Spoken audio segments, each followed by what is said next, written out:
Happy New Year. Happy New I can't believe it's the new year, 2024. I I'm know. having to get my head straight on that. And right off the top, want to apologize for last week. We recorded a session and pre-recorded it because we were traveling and had horrible signal at the time. And it wasn't able to go live on time. We had a little glitch. So we learned a little something. It did happen that day because we got a lot of comments from a lot of you on social media. But it didn't go live right at the top of the hour like usual, so we apologize for that. We try to be prompt, but you know what, we're learning, and then we're going to share those things with you as we learn. Yeah, the simulcast and the live stream model doesn't always work together in quite the way that you expect it to. So you've got third-party apps that you're using, plus you're using Zoom, plus you've got recordings somewhere, and where you have those recordings matter. Like, so where you're streaming them from matters. So like all of that gets confusing. So luckily, Nazanin did a fantastic job of getting it out there later that day, and or at like an hour And later. It not wasn't that even that much much, later. not Yeah, that much no. later. And so we did get our message out to all of you and hope you've heard it.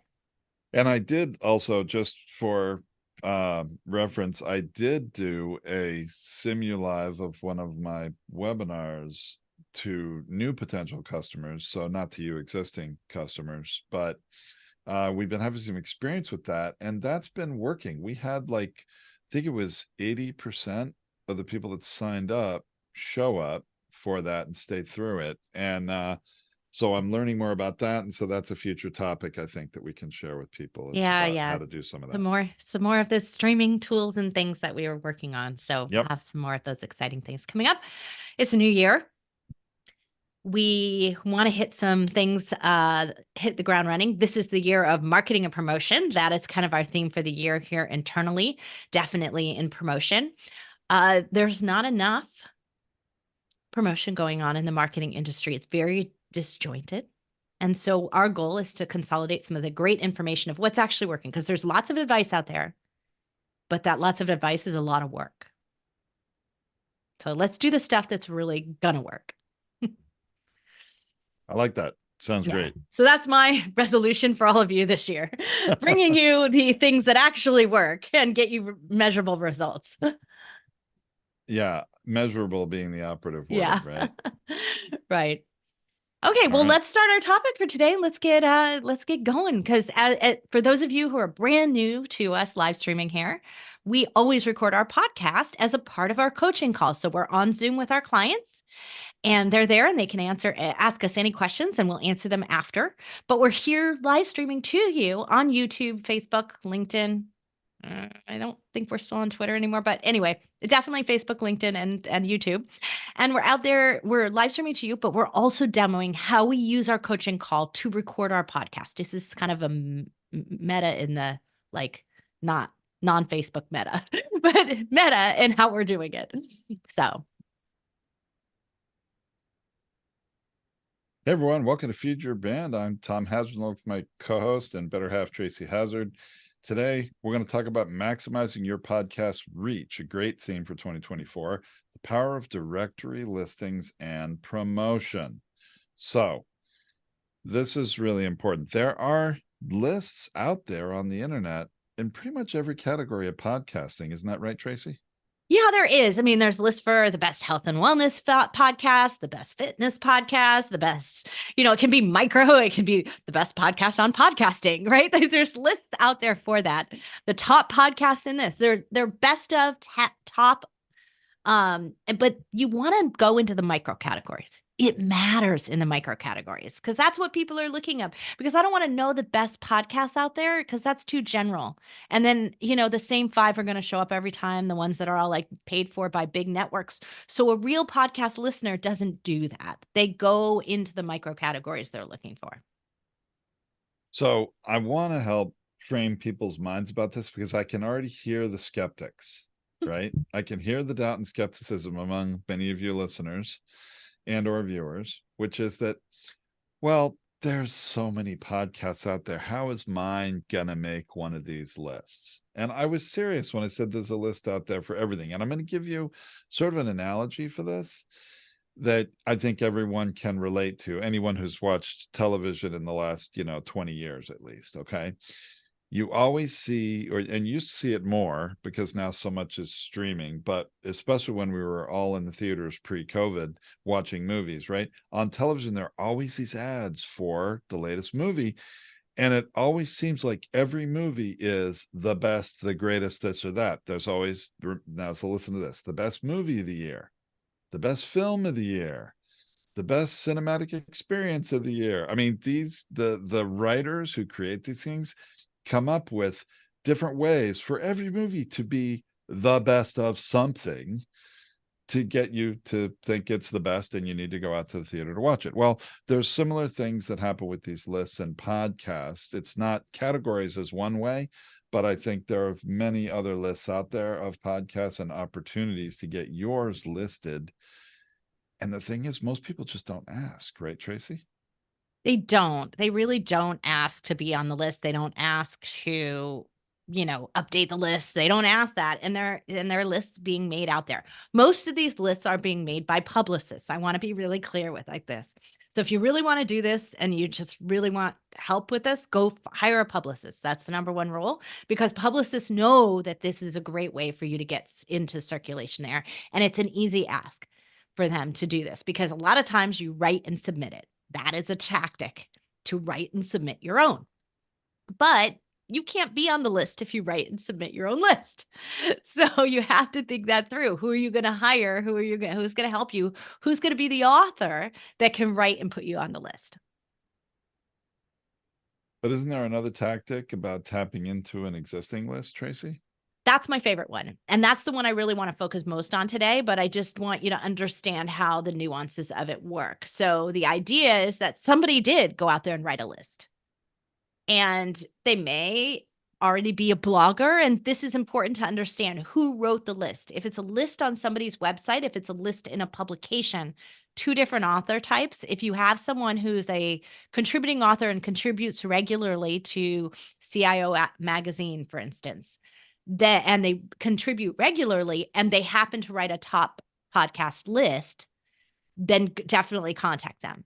But if you can see it was kind of a one-time thing, they don't really have a lot of stuff, or everything that they do seems to be focused on the same set of clients, then you know that that's a publicist who's done that. So go check them out. Make sure you check out their bio. That's maybe the publicist you want to reach out to. That may be the one you want to hire, because obviously they use it in their strategy.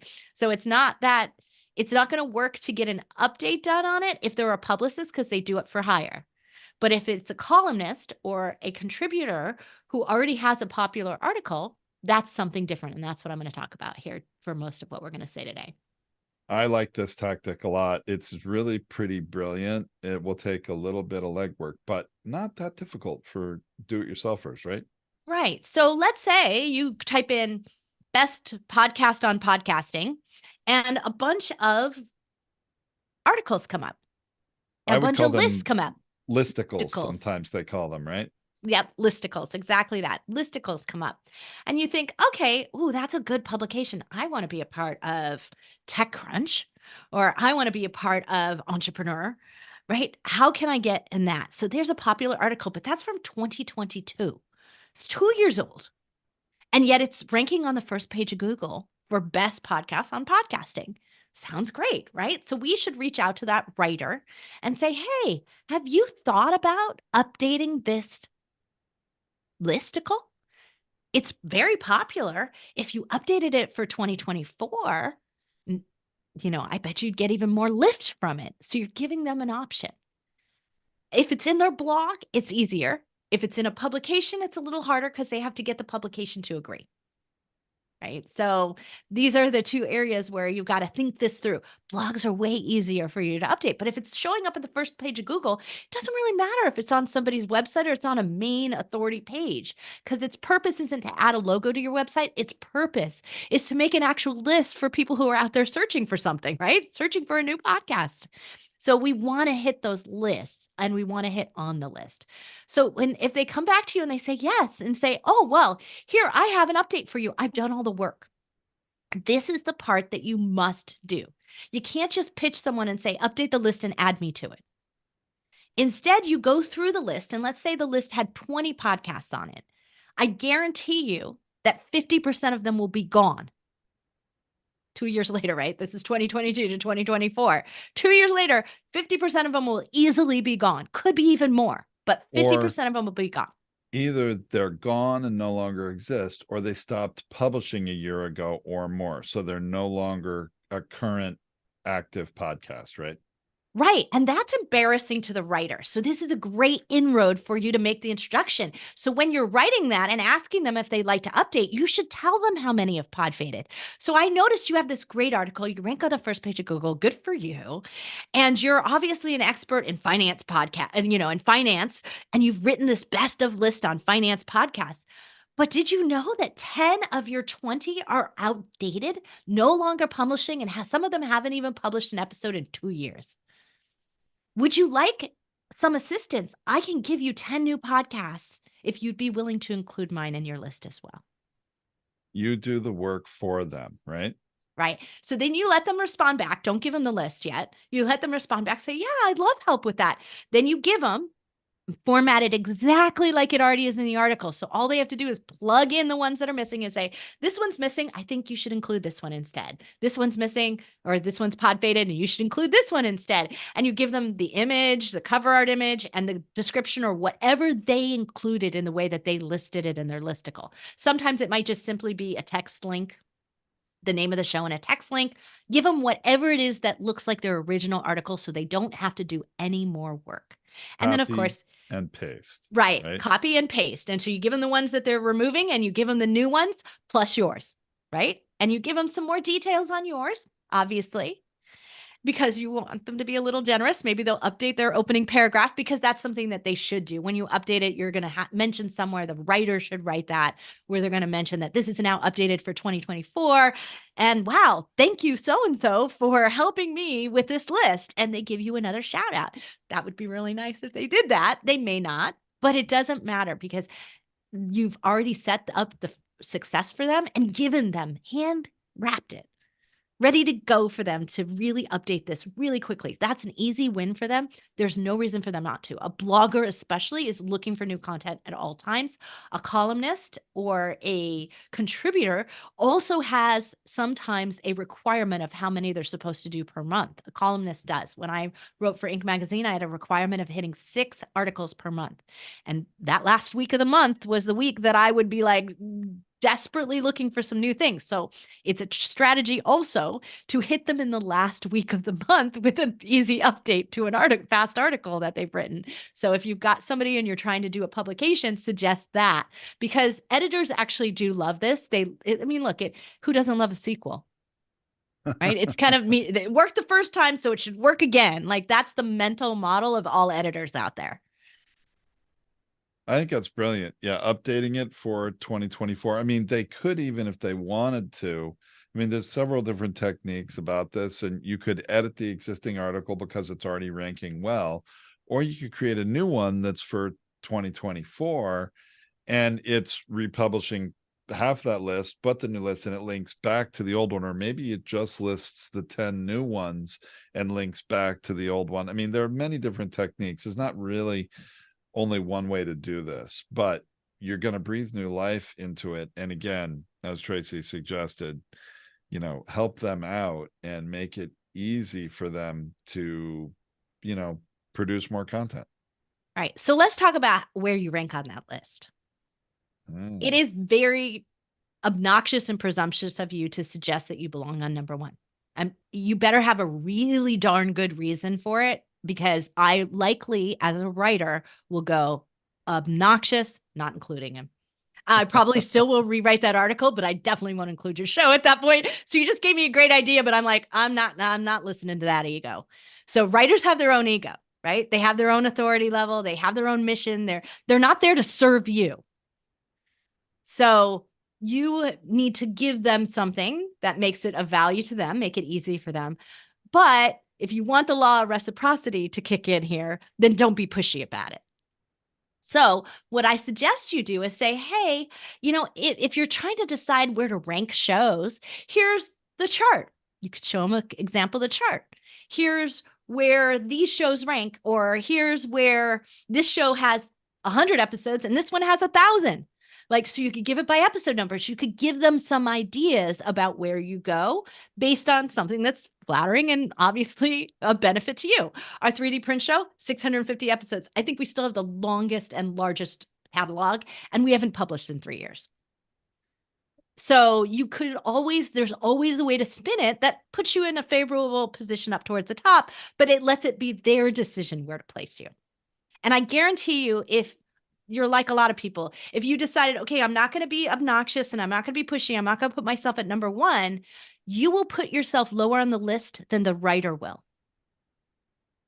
Because it's like, think about any self-evaluation you do out there. You always end up downgrading yourself more than your boss will. It just happens that way, always. Best 3D printing podcast for binge listeners, that would be, right? Because you got 650 episodes.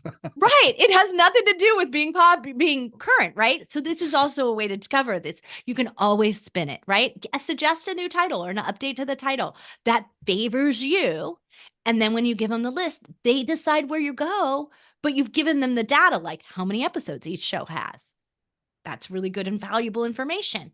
So thinking about those things about how you want to position it, but also making it the writer feel like they're in control, because that's critically important to you actually getting more out of it.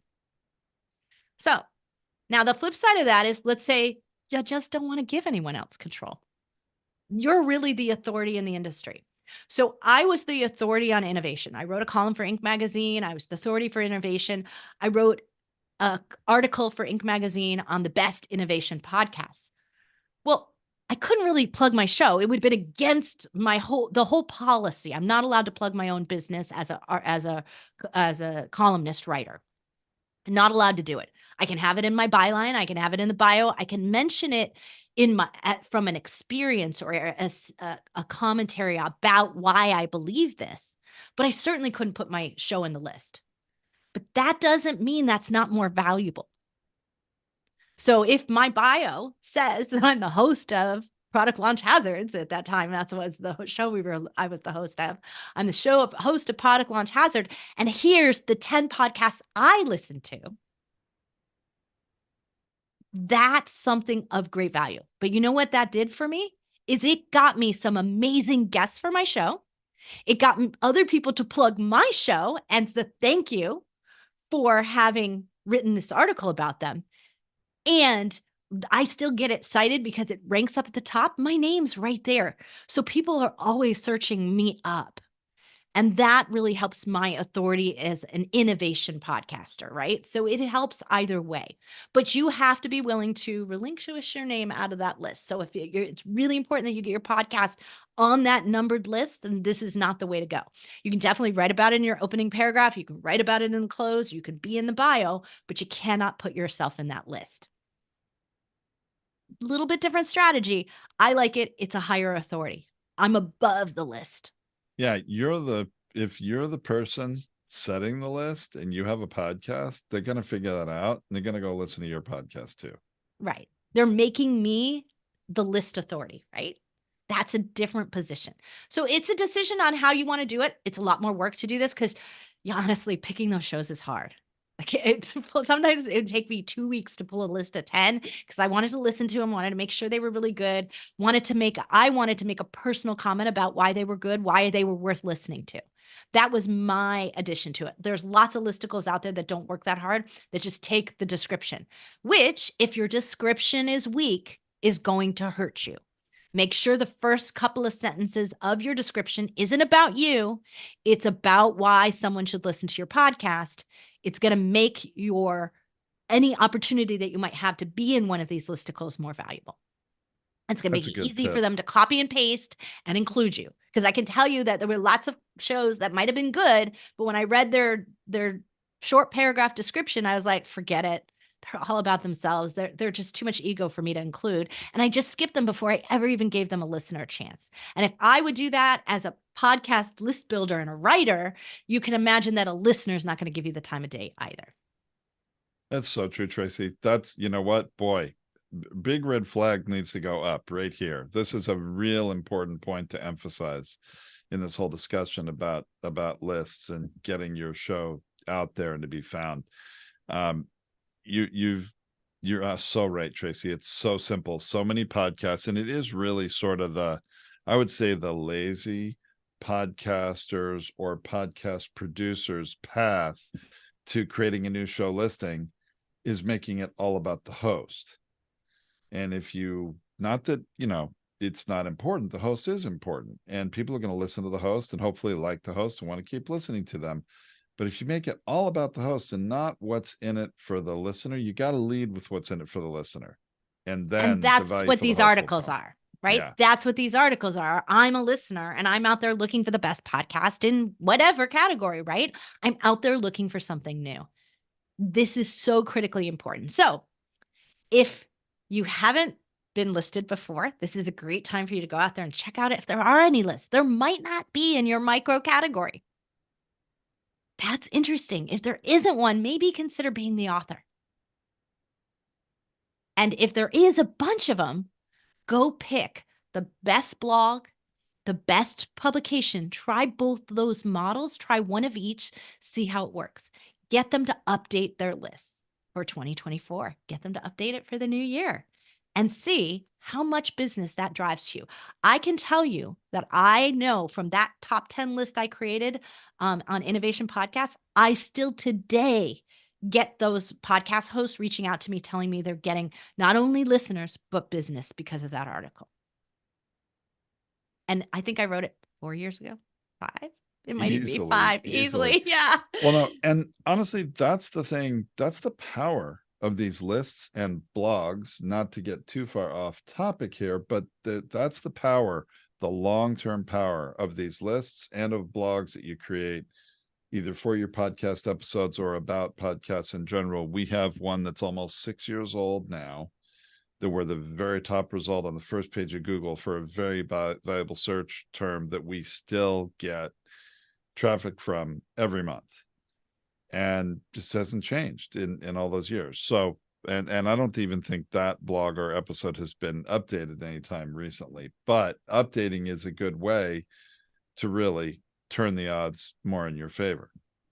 Right. And the reality is that this is going to lead to directory listings like in all kinds of places and other types of promotion, because that helps with that reach that's going on everything, because people are looking for the easy answer.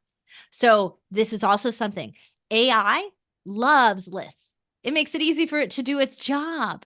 So when it's out there searching and it sees these popular listicle articles, it's easy for them to compile that, find the overlap, which is why getting on more than one list is a good idea. Find the overlap, pulling it together, and then making the suggestion. And it does away with all the writers to begin with, yes. But it was from that the information about your show shows up. So we definitely need to be a part of this written word. It's required in our AI future. So I want you to think about that as well. This is going to be one of the big power moves in marketing and promoting, and that's why we're starting the year with this one. And just a little side tip about this, you realize when your show is mentioned in a listicle somewhere, or you write an article yourself and contribute it somewhere else, guess what? That's going to link back to you, wherever you are, to your show, to your website, to your press or media page. This is sort of how you build that sort of spider web of cross links and backlinks, which are going to provide you value long term. Exactly. So you can use it for a long time. You made a top list at some point in the history of it. Doesn't really matter. You can always use it for a really long time. Drop the year off, obviously. Usually most articles will drop the year off. It might be in the subtitle or it might be in the opening paragraph, but they usually don't keep them in the title anymore because they know it has longevity when it builds up on the first page of Google. It's kind of a tactic that it'll say the best podcasts for such and such, but not the best podcasts of 2024 for such and such. Like, it's very rare that does that in the main title. Subtitles all the time, they're in there. Or it might say dash updated for 2024 if it was a previous list that was from 2018 or 2019.